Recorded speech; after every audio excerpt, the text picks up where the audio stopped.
Board of Trustees of the Cypress-Fairbanks Independent School District is now convened in a committee of the whole meeting on Thursday, February 8th, 2018, in the boardroom of the Cypress-Fairbanks Independent School District Instructional Support Center, 10300 Jones Road, Houston, Texas, at 6 p.m. for the purpose of reviewing that portion of the Monday, February 12th, 2018 school board agenda designated as action items, and to hear designated reports and recognitions posted in the meeting notice as required by Texas law. No action will be taken at this meeting. I want to welcome the members of our audience and our television viewers to this meeting of the Board of Trustees. As the Cypress-Fairbanks Board of Trustees, we are here to set goals, listen to reports, approve budgets, contracts, personnel appointments, and make policy for the district. It is not the role of the board to make day-to-day operational decisions. The management and day-to-day operations of the district are the responsibility of the superintendent. We have policies and procedures in place to resolve concerns and issues. This is a public meeting of the Board of Trustees, not a meeting of the public. Prior to this meeting, board members received information related on tonight's agenda. Agenda items will not necessarily be handled in the order on the notice. This meeting is open to all who wish to attend and hear the matters discussed. During the course of this meeting, the board may determine that a closed session is necessary. In that event, the board will meet in closed session to consider matters duly posted for this meeting as permitted by sections 551.071 through 551.084 of the Texas Government Code. These proceedings are airing live on CFTV, Channel 16, and CFTV online on the district website. They will also be rebroadcast throughout the month on Channel 16 and available as video on demand on the website. For the tape to adequately reflect the proceedings, I respectfully ask that you please refrain from talking while others are speaking and that cell phones are turned off or in silent mode. Thank you for taking the time to join us this evening and for your interest in the Cypress-Fairbanks Independent School District. I would like to also take this opportunity to recognize our CLC members, any of our community leadership members here tonight, and no Boy Scouts, okay. All right. We'll go to the report section of our agenda under 4A. The board will hear the following reports. 4A, the administration will provide an oral report on career and technical education, JA Inspire, and that will be done on Monday. Also, the next report will also be done on Monday. 4B, the administration will provide an oral report highlighting the Jason Agronaut teacher and student experience from summer 2017. We'll now go to the action items. The board will now review and discuss the following action items. 5A, under consensus, the board will consider approving tax refunds of $500 or greater for Cypress-Fairbanks ISD. Are there any questions or any? Okay. Next is 5B. The board will consider approving the minutes of the January 23rd, 2017 regular meeting. Are there any questions? There's one mistake here. One mistake? 2018. 2018. Yes, it's taking us way back. All right. Okay. We'll now go to the non-consensus items. 6A. We'll consider these tonight, but no action will be taken until Monday. The board will consider awarding bids and contracts and/or authorizing purchase orders as recommended in the posted agenda item. Number 1, athletic and physical education equipment and supplies. 2, classroom materials and supplies. 3, fire extinguisher and fire safety products, inspection and maintenance. Is there any question dealing with this? Can we move this to consensus? Thank you. Item 6. Item A, I'm sorry, I didn't read all of those under that. Please forgive me. Floor care machine replacement parts. 5 is science equipment and supplies. And 6, special education equipment and supplies. Now I'll ask again. Anyone want to question or take anything out from that? Can we move that to consensus? Thank you. You all are so kind tonight. We'll go to 6B. The board will review and consider adoption of the revised board operating guidelines outlining the duties of a public officer. Can we hold that to Monday? Or go ahead. Well, I was just, we had sent these out to you several weeks ago, several times, and we did not receive any additional input. So I just letting you know that, but that might be an item that you would want to take separately on Monday. That was just going to be my suggestion. Yeah, because I think the idea of Sure. That's good. Well, we'll keep that. Okay. 6C, the board will consider approving the external auditors, Weaver and Tidwell LLC, to perform the annual audit of the district's financial statements for fiscal year ending June 30, 2018. Are there any questions of Stuart or Karen or Blake? Any questions? Yes. Tom. Stuart, if you would, please update us as to our relationship with our external auditors, Weaver and Tidwell. Do you have a recommendation with respect to our auditors, and also identify when was the last time we submitted a request for professional qualifications?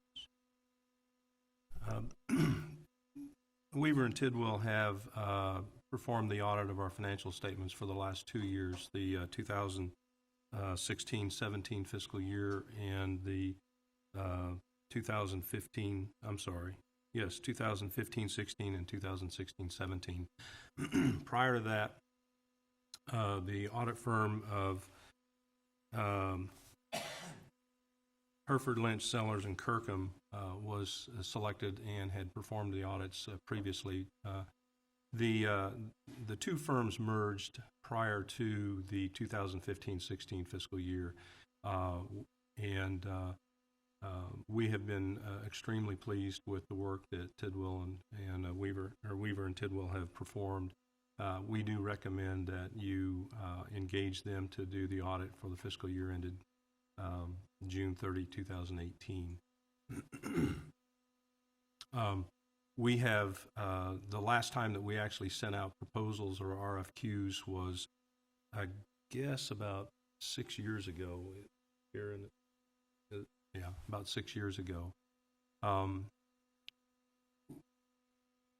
When Weaver and Tidwell performed the audit originally in 2015-16 with the subsequent to the merger, even though the partner from Hereford Lynch continued on as the partner on the engagement with Weaver and Tidwell, all of the audit programs that were used were Weaver and Tidwell. So it's as well as additional staff from Weaver and Tidwell that were not part of the audit previously with Hereford Lynch. So the audits that have been performed by Weaver and Tidwell essentially were performed by a firm that had not looked at our financial statements previously. Thank you for that, that summary and information. Appreciate your recommendation as well. You know, I think if we take a look at the comptroller for the state of Texas for request for professional qualifications, at least the prior comptroller did identify a certain time period where periodically we should issue an RFQ, and perhaps next year we might want to consider doing that. I hear you loud and clear that you're very satisfied with the firm, and in effect, we have a completely different firm, except for the partner on the account, which certainly satisfies me. But merely for form, we might want to consider that for next year. One of the issues that we have with regard to audit firms that are capable of auditing an entity such as ours that is expert in school district finances and governmental finances, the list of firms that are qualified to audit us are very, very short. And in fact, maybe only one or two firms that are out there that can actually do the work. Thank you. Okay, may we move this to consensus? All right. Item 6D, the board will consider approving the budget amendments for the period of October 1, 2017 through December 31st of 2017. Any questions? All right, can we move this to consensus also?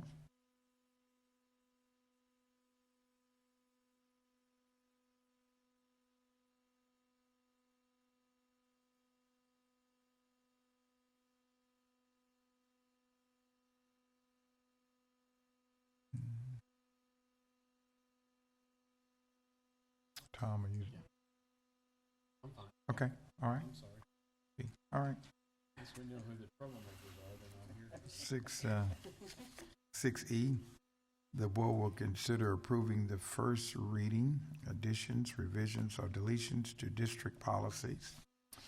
And these are CNA local, transportation management, student transportation, revised. CO local, food services management, it's also revised. FEA local, attendance, compulsory attendance, revised. For FFI local, student welfare, freedom, and from bullying, revised.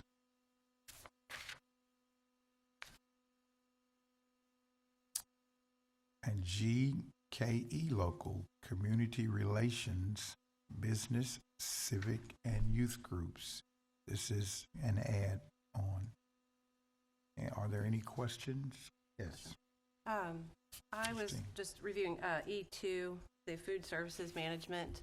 I just was, my question is, with this new Senate bill, and are we changing anything, or are we've already had these kind of things in place with the grace period regarding students that can't pay for their lunch at the moment?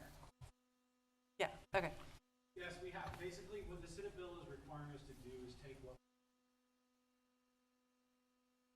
Okay. Okay. But there have been no changes to them. Okay. And can you share with us what our grace period is for students? Yes, so it breaks down into two different eligibilities because of the difference in price, the way we structured it, so that we could have a policy that we didn't have to change every time the price changes. We do it on meals. So in elementary, for a paid student, they have the equivalent of 10 lunches and 10 breakfasts that they can charge. Mm-hmm. For middle school students, it's 6 lunches and 6 breakfasts. And then for high school students in the paid status, it's 2 lunches and 2 breakfasts. With reduced students, which pay a lower rate, they are 10 breakfasts and 10 lunches across. Okay. And don't we have another program, though, that helps students?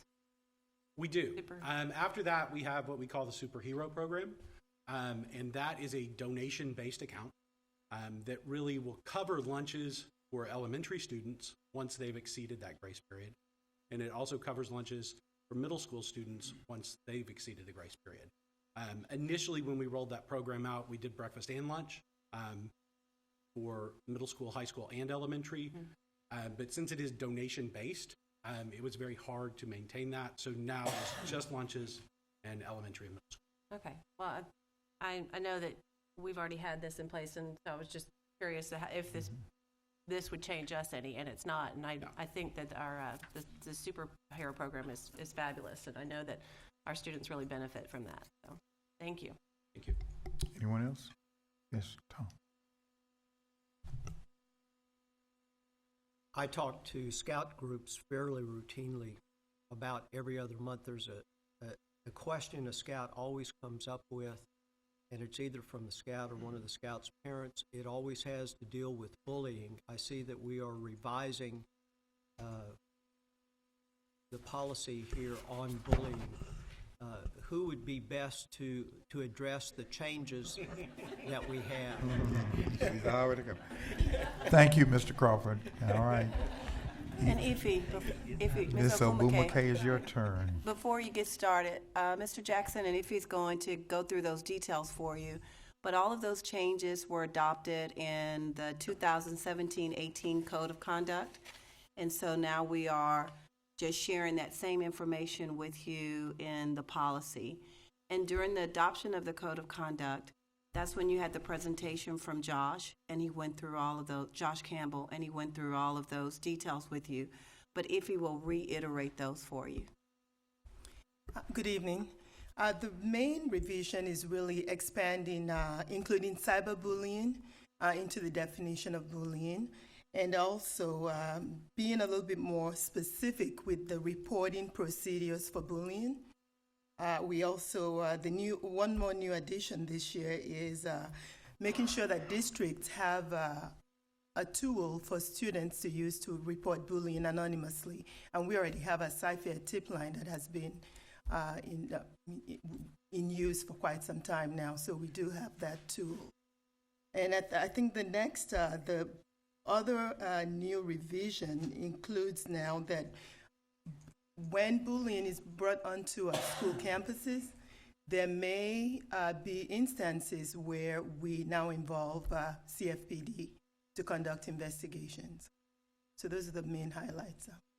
Thank you. Okay. Thank you. Ify, may I ask you a question? And this with retaliation. The student that has been bullied or feels that they have been bullied and they respond, they get charged or get penalized as if they were the initial person instigating the bullying. Is that correct? Not necessarily. We train our administrators to thoroughly investigate. We have investigative procedures that we use. We collaborate with the counselors. So there's a real detailed investigation. And through that investigation, if we discover that the student who was being bullied was protecting him or herself, we look at all that, and it does not always result in a consequence for that student. Okay. Thank you. Bob? Okay. So this is where I have a little hard time.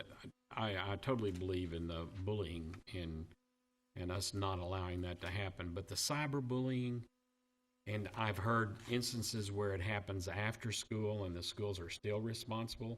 Can you kind of go into that a little bit?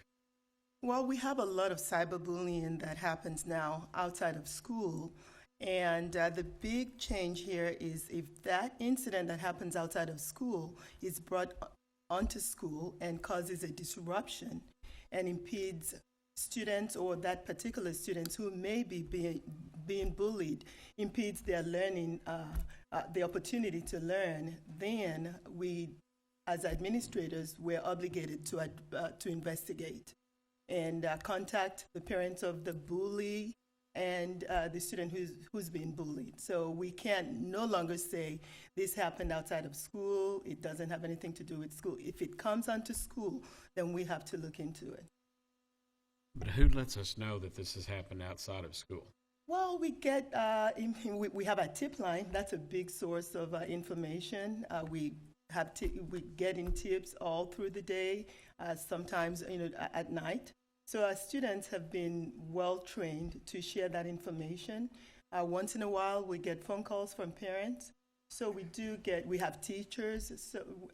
So we do get that information from several different sources. And we just investigate and determine what the results of that is. A week or so ago, someone had told me that the tip line was being used as a bullying pulpit.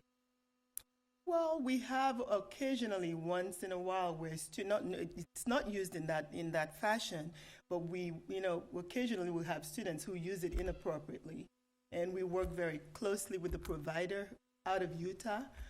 She and I are on a very close relationship. Pam Hayes, and she's been very helpful. We, call her and she helps us sometimes get the IP address. Okay. So we try to curb that, and when we find that's the case, we work with the campuses to address it. All right, thank you. I'll add something to that, and if you may have those numbers with her. Although students may sometimes misuse the tip line, I think it's safe to say that more often than not, it's been helpful. Absolutely. They've been legitimate tips. They've helped us to maintain a safe environment. And those tips truly have ranged from everything, asking how can you give me a tip on how to get a date, to there's a dangerous situations. So the kids and parents use it regularly every day, and the majority of the tips are legitimate, and it's been a helpful tool. And just to add to that, and my teams here, we get an average of, 2 to 3, tips involving student safety, friends concerned about their friends, and the CFPD has been awesome in helping us do home visits. And we've had many instances where parents, based on the information provided in the tips, have provided medical support for their students. So it's a very helpful tool for us in the district. Okay, Christine, and then I have. Okay, I was just thinking, Bob, to what you were talking about a little bit. It's amazing how much children put on social media and on their phones now. And so honestly, you can screenshot anything. And so I would think that a lot of times the proof does come from, it's a picture of this was on my phone yesterday. You know what I mean? And I'm thinking maybe if they just feel comfortable, like you said, teachers sometimes show it, or, they probably would talk to a teacher. So even if there's a tip about somebody, I bet you anybody will have something on their phone as to where it came from and what it said. We've got to teach our students to not write everything down and send it. All right, thanks. If we, and I know our principals and APs and counselors, they have a lot to deal with, our teachers, but do you think that our policies against bullying are being fully followed and applied? Because ultimately, it's just what you said. If a student is being bullied, that hinders the learning process that should be taking place in the classroom. And I'm just wondering, do all of our campuses valuing this idea that bullying can impede the learning process? Dr. O, this is a topic we take very seriously. Each year, beginning of the year, when we meet with all the assistant principals, who are the ones, the boots on the ground, they're the ones who do the investigation. We do a thorough retraining every year. We go through all the changes. We go through our investigative procedures. And, we have a pretty structured process in place. Once there's an outcry out there Whether we think it is or not, we could start an investigation. And if at the end of that investigation it's determined to be bullying, then paperwork is turned into our office, and we maintain those the paperwork. We ensure that the counselors and the support on campus are working with not just the student who's been bullied, but the bully, him or herself too. So I do believe yes. To your answer, yes, we take it very seriously, and try to support our principals and our APs. Also take it very seriously. Yes, sir. Thank you. Anyone else? Thank you. All right. Can we add all this to consensus? Okay.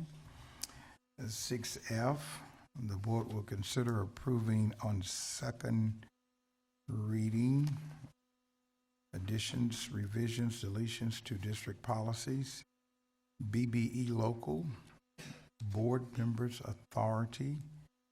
This is revised. 2, CKC local, safety program, risk management, emergency plans, revised. FD local, admissions, revised. GBAA local, information access, requests for information, revised. Any questions, concerns? Can we add that to consensus? Yes. Okay. 6G, the board will consider approving construction proposals and contracts paid from the 2014 bond funds to the recommended contractor and authorize the superintendent or designee to execute all necessary documents related to such contracts as follows. The 2017 Cook and Truett Middle School renovations. Any questions? Yes, sir. Tom. And Roy, I don't know if this question is for you or for Dylan. It is my standard Harvey question that I've asked every board meeting that we've had since Harvey graced us with his presence. Do we have any need? And if we have a need, do we have any plans for mediation at either of these two campuses as it relates to elevation or potential concerns regarding significant rainfall events? So the simple answer to your question is at Truett, no. It is both FEMA and Harris County considered outside of both the 100 and the 500-year floodplain. At Cook, the team has ran to ground. Micah Hawkins, our project manager, IBI, and Brooks and Sparks, our engineer. Harris County considers that site to be within the 100-year. FEMA now considers it in the 500-year. I would like to say that the floor elevation of that campus is above that 500-year floodplain. However, the site is not. So what we've done is we originally were following Harris County at the 100-year. Once FEMA said, no, it's within this other piece, reverse that. We were following the 500-year and FEMA, and then Harris County had it in the 100. So we actually went back, revised the new detention pond that we had designed for that site, made it a little bit deeper to actually not just take on the water of that site, but also provide additional mitigation to Cook Middle School and the surrounding area. I don't believe it does.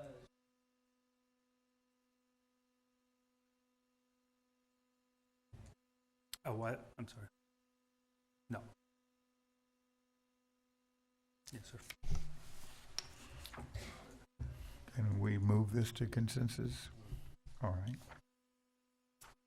Last item on our agenda is 6H. The board will consider approving and authorizing the superintendent or designee to enter into the miscellaneous professional service contracts relating to the following projects. We just moved to consensus. The 2017 Cook and Truett Middle School renovations. Any? Can we move that to consensus? All right. The superintendent's briefing portion of the agenda will be presented on Monday evening, and I think that's it. Is it? Just one quick comment. Okay, yes. literally won't take long. Just a quick happy birthday to Jody White. Wake up out there, Jody. Happy birthday to Jody. He's got a birthday that does not end in 0 today, but it does end in 9. So I'll let y'all figure that out the rest of the way. All right, happy birthday. We are adjourned. See you Monday night. What?